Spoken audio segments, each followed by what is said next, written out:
কাঠিগড়ায় ভয়াবহ সড়ক দুর্ঘটনা, নদীতে পড়ল 12 চাকার লরি। কাছাড় জেলার কাঠিগড়ায় শুক্রবার সন্ধ্যায় ঘটে এক ভয়ঙ্কর সড়ক দুর্ঘটনা।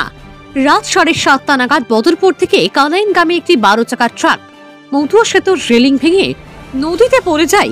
ট্রাকের চালক বিহারের বাসিন্দা সন্তোষ কুমার সাহানি গাড়ির ভিতরে আটকে পড়েন। স্থানীয় জনগণ ও কাঠিগড়া পুলিশের যৌথ প্রচেষ্টায় প্রায় ঘন্টা দেড়েক পরে তাকে গুরুতর আহত অবস্থায় উদ্ধার করা হয়। উদ্ধার কাজে ব্যবহৃত হয় একটি ক্রেন। রাত 9টার পর চালককে উদ্ধার করে দ্রুত হাসপাতালে পাঠানো হয়। বর্তমানে তিনি চিকিৎসাধীন। ব্যুরো রিপোর্ট, সংবাদ বাংলা।